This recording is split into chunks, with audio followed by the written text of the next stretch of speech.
ऐसा बाप नहीं चाहिए। एक बड़े शहर में रतनलाल अपनी बेटी संध्या और छोटे बेटे कुणाल के साथ रहता है। रतनलाल बहुत गरीब है और शराबी किस्म का आदमी है। वो रिक्शा चलाकर अपना जीवन यापन कर रहा है। रतनलाल एक अधेड़ उम्र के आदमी योगेश्वर को कभी कभी अपनी रिक्शा से मार्केट या मंदिर छोड़ता है और कभी कभी बाजार से उसका सामान भी ले आता है। एक दिन रतनलाल योगेश्वर से कहता है, साहब, आपके पास गाड़ी है, फिर भी आप कभी कभी रिक्शा से क्यों जाते हो? इन शहर की गलियों को आराम से देखना मुझे बहुत पसंद है। ठीक है साहब, मैं चलता हूँ, कल फिर आऊंगा। अरे रतनलाल, रुको तो। मैंने सुना है कि तुम अपनी बेटी को कुछ पैसों के बदले किसी को दे रहे हो। अभी किसी को बेचे नहीं तो क्या करे साहब। एक छोटा बेटा है, उसको पढ़ाना भी है, उसकी देखभाल भी करनी है, और अगर मैं बेटी को घर में रखूंगा तो उसकी शादी कैसे करूंगा साहब। तुमको कितने पैसे मिल रहे हैं? अब 50,000 साहब। देखो, मैं तुमको पूरे 20 लाख रुपए देता हूँ। तुम अपनी बेटी संध्या को मुझे दे दो। हैं? 20 लाख? धन्यवाद साहब, धन्यवाद। मैं कल ही उसे आपके पास छोड़ जाऊंगा साहब।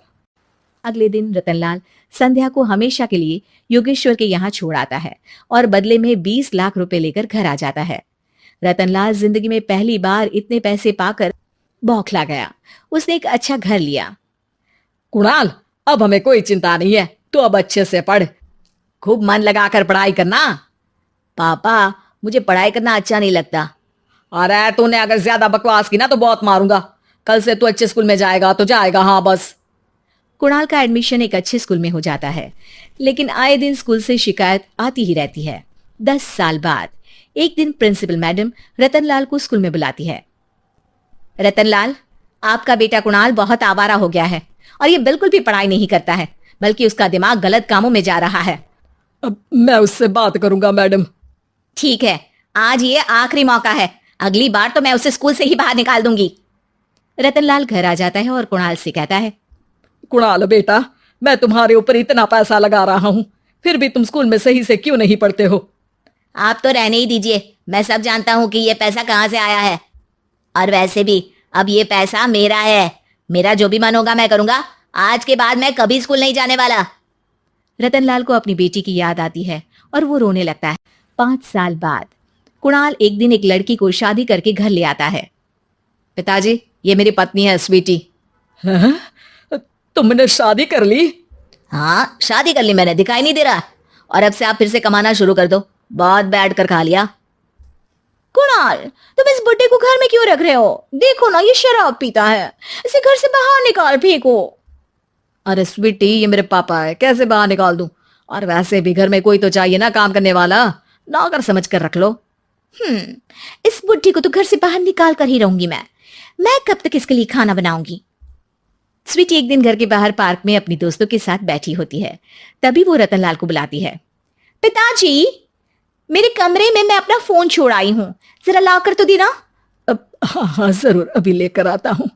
रतनलाल फोन लेकर आ जाता है। कुछ समय बाद स्वीटी के फ्रेंड्स भी चले जाते हैं। स्वीटी अंदर आकर शोर मचाती है, चोर चोर। कहाँ है चोर? मुझे तो यहाँ कुछ नहीं दिख रहा। अरे ये अलमारी खुली पड़ी है, जरूर किसी चोर ने ही खोली होगी। अरे कौन आया था यहाँ? यहाँ तो पिताजी आए थे बस। अरे बहू, मैं चोर नहीं हूँ। मुझे तो आप पर अब बिल्कुल भी विश्वास नहीं है पिताजी, क्योंकि जब आप पैसे के लिए दीदी को बेच सकते हो तो आप चोरी भी तो कर ही सकते हो। अरे लेकिन वो सब तो मैंने तेरे भले के लिए किया था ना। मैं तो कहती हूँ कि हमें इनकी कमरे की तलाशी लेनी चाहिए।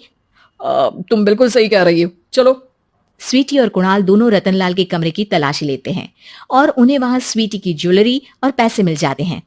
मैं तो पहले ही जानता था कि चोर आप ही हो। निकल जाओ मेरे घर से और दोबारा अपनी शक्ल मत दिखाना। रतनलाल आंखों में आंसू लिए घर से निकल जाता है। स्वीटी मन ही मन सोचती है, आज तो मेरी प्लानिंग सफल हो गई।